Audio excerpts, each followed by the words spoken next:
There's a lot of talk about tithing in churches, and let's be honest, some pastors don't help their case when they flaunt their wealth. Yeah, I'm talking about those TV preachers. I live in the biggest house in the state of Louisiana. It's no wonder so many people struggle with the idea of giving to the church. Hey, my name's Rylee, and today we ask the question, does God really expect me to tithe? And is it even biblical? The short answer is no.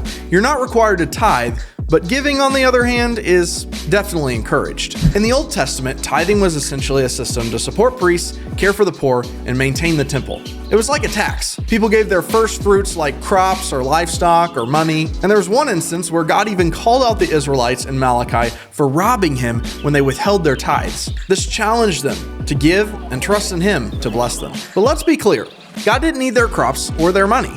He wanted their hearts. Tithing was always about showing where their priorities were. You see, what we hold tightly often reveals what we value the most. Now fast forward to the New Testament, and the language shifts. Giving replaces the idea of a required tithe. Paul encouraged people to give generously and cheerfully, not out of guilt or obligation. He raised funds to help the poor and support his ministry, emphasizing the heart behind giving over the amount. So does God want you to tithe? Maybe. But does he want you to give? Absolutely. Not because he needs your money, but because giving reminds us that everything we have comes from him.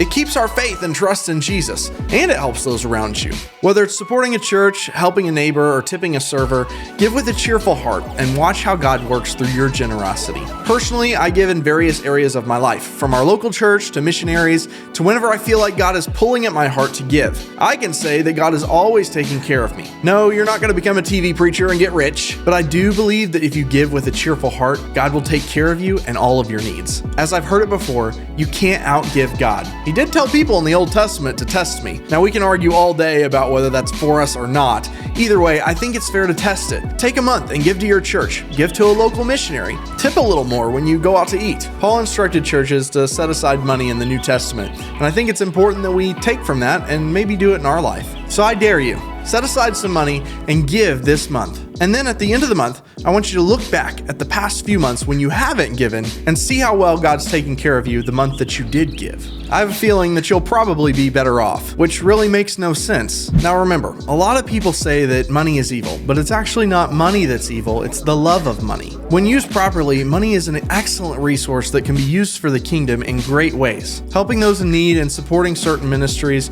are definitely effective, and they do work to make an impact. Just remember that when you give, this is not a get-rich-quick scheme, and it doesn't mean that God's gonna bless you and give you a bunch of money in your bank account. That's just not how it works. But I'm telling you that there's something special about giving that impacts the heart. It's kind of like during Christmas, where it feels better to give than to get something. In fact, I'm pretty sure there's a verse about that. In Acts 20:35, it said, it's more blessed to give than to receive. And no joke, there have been many points in my life where I've gotten to give gifts to people, whether that's money or actual presents, and the look on their face and the excitement in my heart is so great. Oftentimes when I do make the decision to give, the devil loves to come inside and make me question it. You shouldn't be giving those funds, you need that money. You could buy a new toy. It's in that moment where I have to say no. God has asked me to be a giver, and he's blessed me enough to do it. There's a really awesome quote that talks about how when your standard of living gets raised, when you get more money, that you should raise your standard of giving instead of your standard of living. God has blessed us as Christians in so many ways, and it's up to us to make sure that we care and give to the people in need. Make a decision to give this week and ask God to give you that opportunity. When the opportunity comes, and it will, make a decision in your heart how much you want to give, and don't let anybody stop you. Now, it's important to remember, I've heard some crazy stories about giving. Whenever God does tell you to give, just make sure it's from him. What you don't want to do is give away your whole check and then find out that God didn't say anything about it, because then your rent comes due. The important thing here is that you better be listening to God. Give what you can, and then listen when he calls you to give extravagantly. It's in those moments where he really tests your faith. So, do you have a history with giving? What do you think about it? Let me know below, and I'll see you in the next one.